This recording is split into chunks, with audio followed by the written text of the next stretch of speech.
मेरा प्रश्न सीधा था, लेकिन बड़ा गोल मटोल जवाब दिया गया है। मेरा प्रश्न था कि क्या यह बात सही है कि किसानों द्वारा खरीदे गए फसलों की राशि का भुगतान किस्तों में किया जाता है, और यदि किस्तों में किया जाता है और भुगतान में देरी होती है तो क्या ब्याज सहित राशि का भुगतान सरकार करेगी? चलिए माननीय मंत्री जी।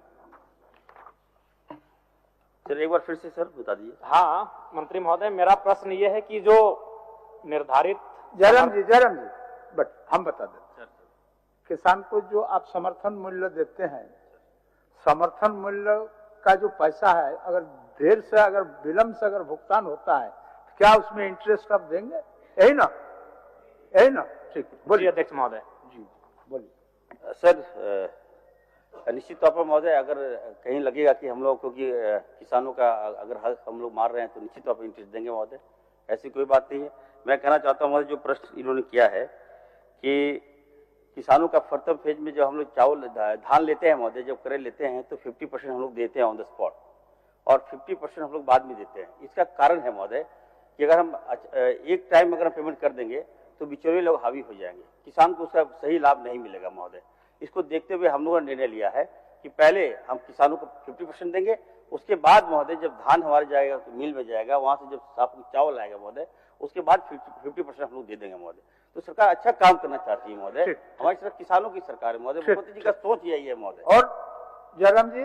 मंत्री महोदय, जब माननीयों का वेतन एक मुश्त एक किस्त में आता है तो किसानों को अगर आप किस्तों में देंगे तो किसानों का परिवार, उनकी आर्थिक स्थिति, उनके जो फसल का मूल्य है उसी पे निर्भर करता है। अतः हमें लगता है कि विभाग को दुरुस्त करने की आवश्यकता है। अगर खामियां है तो उन्हें दुरुस्त करें, क्योंकि एक किस्त में अगर उनको मूल्य दिया जाएगा तो बेहतर होगा। और प्लस जो आपका पैक्स और लैम्स का मामला है, हम यहाँ बैठकर चूंकि आपकी फाइलों को ऐसी कमरों में जवाब को उत्तर दिया जाता है, लेकिन धरातल पर अगर आप देखेंगे तो बिल्कुल ठीक इसके विपरीत है जो आप जवाब दे रहे हैं महोदय। पूरक पर आइए, पूरक। देखिए मेरा पूरक यही अध्यक्ष महोदय कि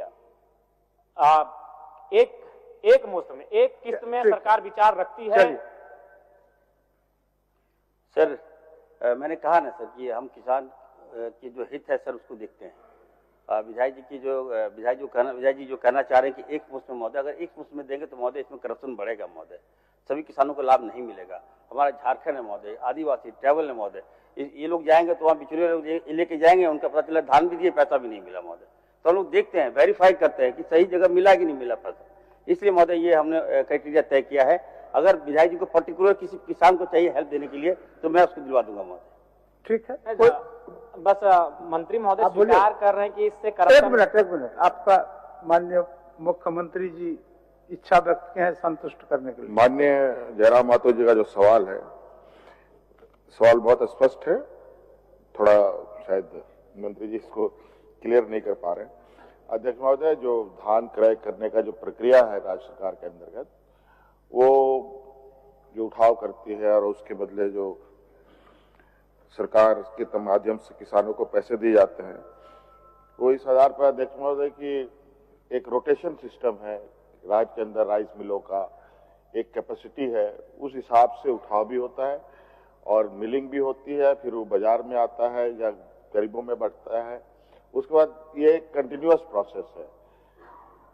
जगह नहीं होने की वजह से उठाव भी कभी देरी से होती है और राइस नहीं बनने की वजह से मिल में ये प्रोसेस कंप्लीट नहीं होने से उनको पैसे भी नहीं मिलते हैं। तो ये कंटिन्यूअस प्रोसेस है और ये चलता रहता है। हाँ, ये बात है कभी कभी किसी वर्ष किसी में अधिक समय लग जाता है, किसी जिले में किसी में समय पर मिल जाता है, तो ये फेज वाइज ही चलता है अध्यक्ष महोदय।